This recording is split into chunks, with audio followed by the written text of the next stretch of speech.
Hello everyone, welcome to healthy flavours. ఈరోజు నేను మీకోసం ఒక ఇంట్రెస్టింగ్ అలాగే టేస్టీ రెసిపీని తీసుకుని వచ్చాను. అదే మునక్కాడ పప్పు. ఈ పప్పు నేను అన్ని టిప్స్తో పాటు చూపించానండి. చాలా కమ్మగా ఉంటుంది. బిగినర్స్ కూడా చాలా ఈజీగా చేసేసుకోవచ్చు. మునక్కాడ అనేది ఐరన్ రిచ్. సో ఏ రూపంలో ఈ మునక్కాడని మనం తీసుకున్నా కూడా ఆరోగ్యపరంగా చాలా మంచిది. దీన్ని డైట్లో ఇంక్లూడ్ చేసుకోవడం వల్ల ఎన్నో హెల్త్ బెనిఫిట్స్ మనం పొందుకోవచ్చు. మీరు గనక ఈ ఛానల్ని ఫస్ట్ టైం వాచ్ చేస్తున్నట్లయితే ఈ హెల్దీ ఫ్లేవర్స్ ఛానల్ని సబ్స్క్రైబ్ చేసుకుని రెసిపీస్ ట్రై చేయండి. ఎలా వస్తున్నాయో కూడా కమెంట్స్లో పెడుతూ ఉండండి. వీడియోని కంప్లీట్గా వాచ్ చేసి ఈ రెసిపీని తప్పక ట్రై చేయండి. ఇక మనం రెసిపీలోకి వెళ్ళిపోదాం. ముందుగా ఇక్కడ నేను ఇంత మాత్రమే పప్పును తీసుకున్నానండి. పప్పు తక్కువగా ఉండాలి, వెజిటబుల్స్ ఎక్కువగా ఉండాలి. ఇది ఒకటి గుర్తుపెట్టుకోండి టిప్పు. అప్పుడు ఆరోగ్యపరంగా చాలా మంచిది. 1 స్పూన్ మాత్రమే నేను శనగపప్పు వేసుకున్నాను, మిగతాదంతా కందిపప్పు. నేను శుభ్రంగా కడుక్కొని రాత్రంతా నానబెట్టుకున్నాను. కాని పక్షంలో కనీసం 1 గంట సేపైనా పప్పు నానబెట్టుకోవడం వల్ల పప్పు వండుకునేటప్పుడు బాగా ఉడుకుతుంది, బాగా డైజెస్ట్ అవుతుంది. యూరిక్ యాసిడ్ పెరగడం అలాంటి ఇష్యూస్ అనేవి ఈ ప్రోటీన్ తీసుకున్నప్పుడు జరగవు. ఇక్కడ నేను మునక్కాళ్ళు తీసుకున్నాను. పైనంతా పీచంతా తీసి రెడీ పెట్టుకున్నాను. 4 పచ్చిమిర్చి ముక్కలు చేసి పెట్టుకున్నాను. ఒక పెద్ద సైజు ఆనియన్స్ నేను పెద్ద ముక్కలు కట్ చేసి పెట్టుకున్నాను. అలాగే 3 పెద్ద సైజు టమాటోలు కట్ చేసి పెట్టుకున్నాను.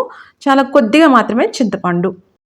ఇక్కడ నేను ఈ ఉల్లిపాయలు, పచ్చిమిర్చి, టమాటోలు, కందిపప్పు వేస్తున్నాను. ఇలా పప్పు నానబెట్టుకోవడం అనేది హెల్త్ పరంగా చాలా మంచిదండి. ఇలా అలవాటు చేసుకుంటే పప్పు అనేది మనకి తిన్నప్పుడు హెవీగా అయినట్టు కాకుండా చక్కగా అరుగుతుంది. ఇప్పుడు తగినన్ని నీళ్లు మాత్రమే పోసుకోవాలి. అలాగే ఒక చుక్క ఆయిల్ వేసుకున్నాను. ఇప్పుడు స్టవ్ ఆన్ చేసుకొని కుక్కర్ లిడ్ పెట్టేసుకొని ఒక 5 విజిల్స్ మనం వేయించుకుంటే సరిపోతుంది. ఇది బాగా మెత్తగా అవ్వాలి. చూసారా? ఇప్పుడు ఇలా మ్యాషర్ కానీ పప్పు గుత్తు కానీ తీసుకొని చక్కగా మనం మెదుపుకోవాలి. మెత్తగా ఉండాలండి, అప్పుడే రుచిగా ఉంటుంది. ఇప్పుడు చూసారా, చక్కగా మనకి పప్పు మెదిగిపోయింది. తగినంత మాత్రమే ఉప్పు వేసుకోవాలి. 1/2 స్పూన్ కంటే తక్కువగా పసుపు, 1/2 స్పూన్ మాత్రమే కారం అండి. మీరు పప్పు కమ్మగా రావాలి అనుకుంటే ఇంకాస్త కారం తగ్గించుకున్నా ఏం పర్వాలేదు. 1 స్పూను ధనియాల పొడి, 1/2 స్పూను జీలకర్ర పొడి. ఇప్పుడు ములక్కాళ్ళు వేసుకుంటున్నాము. ముందుగా పప్పు ఉడకపెట్టుకొని అప్పుడు ఇవన్నీ వేసుకొని స్పైస్ పౌడర్స్, ములక్కాళ్ళు వేసుకోవడం వల్ల ఉప్పు కారం కూడా ములక్కాళ్ళకు పట్టి చాలా రుచిగా ఉంటుంది పప్పు. ఇప్పుడు చాలా కొద్దిగా మాత్రమే చింతపండు తీసుకున్నాం కదా, దాన్ని నానబెట్టుకొని పులుసు తీసుకొని ఆ పులుసు వేస్తున్నాను. ఒకసారి కలుపుకుందాం. అవసరం పడితే కాస్త వాటర్ యాడ్ చేసుకోండి. ఎలాగో చింతపండు పులుపు మనకి ఆ రసంలో వాటర్ ఉంటుంది కాబట్టి నాకైతే సరిపోయింది. మీకు కనుక అవసరం పడితే కాస్త వాటర్ వేసుకోండి, చాలా కొద్దిగా. మళ్ళీ కుక్కర్ లిడ్ పెట్టేసుకొని 1 విజిల్ వేయించుకుంటే సరిపోతుందండి. 2 విజిల్స్ 3 విజిల్స్ అనుకోండి, బాగా మెత్తగా అయిపోతాయి. ఇలా ములక్కాళ్ళు కనిపిస్తేనే బాగుంటుంది, మరీ మెత్తగా అయిపోకూడదు. ఇప్పుడు ఒక్కసారి ఉప్పు అనేది సరి చూసుకుని అవసరం పడితే ఈ స్టేజ్లో వేసుకోవచ్చు.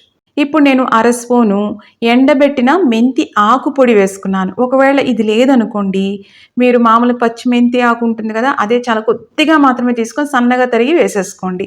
నేను ఇదంతా కూడా ఒక డిష్లోకి తీసుకున్నాను. నేను పైన నెయ్యి వేస్తున్నానండి. నెయ్యి వేసిన తర్వాత పోపు పెట్టుకుంటే చాలా కమ్మగా ఉంటుంది పప్పు. పోపు పెట్టుకోవడానికి కాస్త ఆయిల్ వేసుకోవాలి. ఆయిల్ అనేది బాగా వేడెక్కాలి. అప్పుడు 1/2 స్పూన్ ఆవాలు అనేవి చిటపట్లాడాయి అనుకోండి, ఆ ఫ్లేవర్ అంతా కూడా రిలీజ్ అవుతుంది ఆయిల్లోకి. అప్పుడు డైజెషన్కి చాలా మంచిది.